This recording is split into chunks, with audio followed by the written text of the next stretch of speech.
Now, here are just some stages that happen. Some people in this room are in relationships, some are out.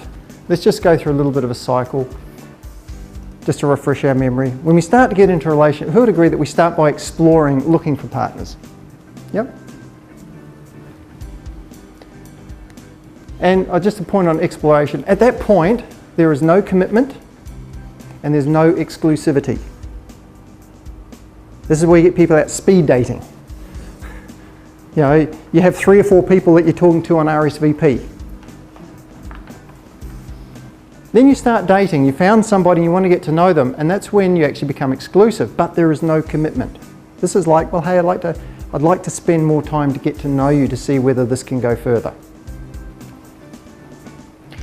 Then I'm going to use the word commitment. At some point, people commit.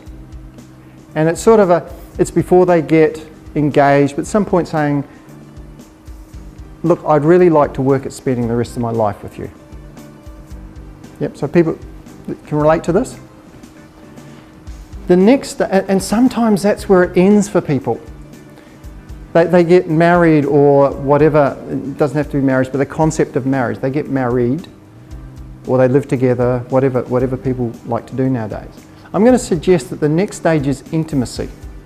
Not the sexual intimacy, but simply intimacy, really into UIC. When I really, really get to know who I'm with and they get to know you.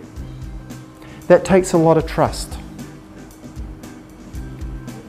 And then I'm going to say that the concept of marriage is actually the outcome of a good relationship.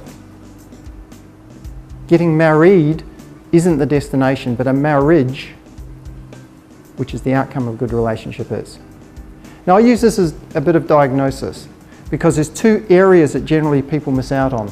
The first area is that they don't actually look at their vision and values.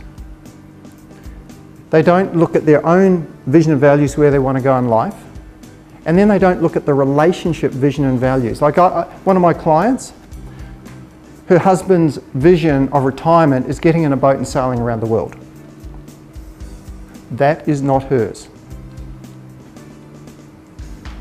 Do you think there is going to be some conflict? Yeah. They get on the boat, they will be.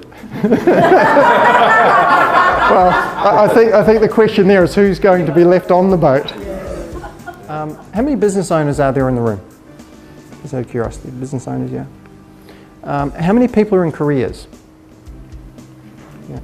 Does it actually make sense that before you start a business or get into a career, you actually learn about that career or that business? Yeah? Like if you're going to become a motor mechanic, surely you'd want to study how to repair engines, yeah? Yeah? If you want to become a jet pilot, surely you need to learn how to fly an aeroplane. Yeah. How many people get into marriages without preparing for it? Without actually doing the preparation for what I'm going to argue is the longest career in their life. These are the 2 areas I find most people have challenges. Now, if people haven't really prepared, this is where we look at the self-awareness model. It's like backtracking. Start to do a little bit of personal growth work, a little bit of exploration to start to fix that one. So that you start to turn up in the turn up as the person you need to be in that relationship.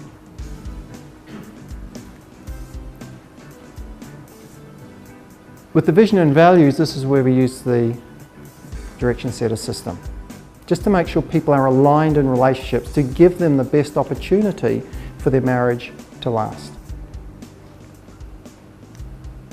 And when these come together, this is when I believe that you actually start to get the real intimacy. When you start pulling in that same direction, and that's when you end up with the marriage being the outcome of a good relationship.